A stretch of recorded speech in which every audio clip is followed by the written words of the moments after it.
Hi guys, இந்த தொக்கு வாரத்துக்கு ஒரு முறையாவது செஞ்சு சாப்பிட்டு பாருங்கள். முடிக்கும் நல்லது, உடம்புக்கும் ரொம்ப ஆரோக்கியமானது. இப்போ ஒரு பேன் எடுத்து வச்சுக்கோங்க. ஒரு ஸ்பூன் மல்லி, ஒரு ஸ்பூன் கடுகு, ஒரு ஸ்பூன் வெந்தயம். சிம்மில் வச்சுட்டு இது தீ அதிகமாக வச்சிங்கன்னா கருகி போயிடும். சிம்மில் வச்சே நல்லா வதக்கி விடுங்க. கடுகும் நல்லா வெடிக்கணும், வெந்தயமும் நல்லா பொன்னிறமாக சவக்கணும். அந்தளவுக்கு வதக்கி விட்டுட்டே இருங்க. ரொம்ப ஓவர் ஹீட்டில் வச்சு ட்ரை பண்ணாதீங்க. சிம்மு லோ ஃப்ளேம்லேயே இருக்கட்டும். இப்போ பாருங்கள், இந்தளவுக்கு நல்லா வதங்கிடுச்சு. இதுவே ஓகே. இப்போ நான் 2 கைப்பிடி கருவேப்பிலை எடுத்திருக்கேன். இதை அலசிட்டு தண்ணி இல்லாமல் நல்லா ஃபேன் காற்றுல காய வச்சு எடுத்து வச்சுக்கோங்க. திரும்பவும் சொல்கிறேன், கருவேப்பிலையில் தண்ணியே இருக்கக்கூடாது. அப்படி தண்ணி இருக்க மாதிரி இருந்துச்சுன்னா ஒரு ஈர துணி வச்சு இந்த மாதிரி தொடச்சி எடுத்துருங்க. இப்போ கருவேப்பிலையெல்லாம் இதே மாதிரி இருக்க எல்லா கருவேப்பிலையும் உருவி எடுத்துக்கலாம். கருவேப்பிலையெல்லாம் இப்போ நான் உருவி எடுத்துட்டேன். திரும்பவும் சொல்கிறேன், தண்ணி இருக்கக்கூடாது. இப்போ ஒரு பேனில் நல்லெண்ணெய் எடுத்துக்கோங்க. இப்போ உருவி வச்ச கருவேப்பிலை எடுத்து அதில் வதக்கிக்கோங்க. இதுலேயும் சிம்லேயே வச்சு வதக்கி விடுங்க.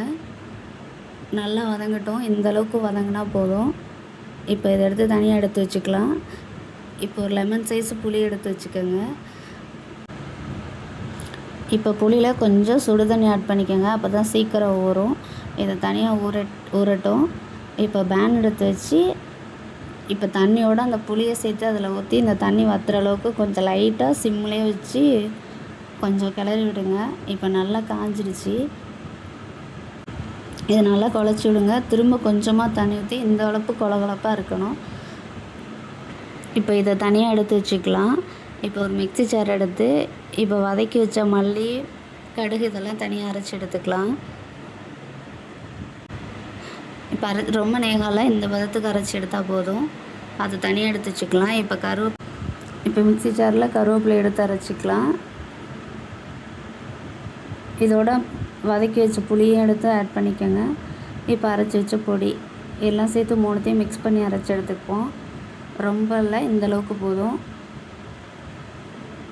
இப்போ காரத்துக்கு தேவையான அளவுக்கு மிளகாத்தூள், தேவையான அளவுக்கு உப்பு,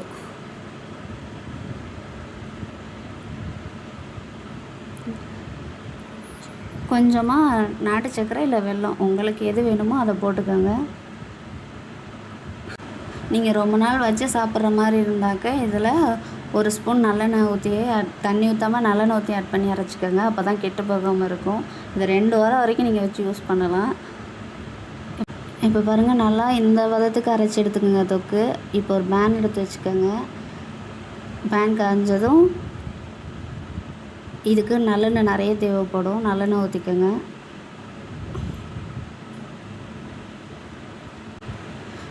ஒரு ஸ்பூன் கடலைப்பருப்பு, ஒரு ஸ்பூன் உளுந்தம்பருப்பு, இதை நல்லா வதக்கி விடுங்க. இப்போ லைட்டாக வதங்கிடுச்சு. 3 வரமிளகாய், ஒரு ஸ்பூன் கடுகு, இப்போ வாசனைக்கு கொஞ்சம் கருவேப்பிலை, அரைச்சி வச்ச தொக்கு. இதை நல்லா மிக்ஸ் பண்ணி நல்லா கிளறி விட்டுட்டே இருங்க. நம்ம சேனலை சப்ஸ்கிரைப் பண்ணாதவங்களாம் சப்ஸ்கிரைப் பண்ணிடுங்க. இப்போ பாருங்கள், நல்லா வதங்கிடுச்சு.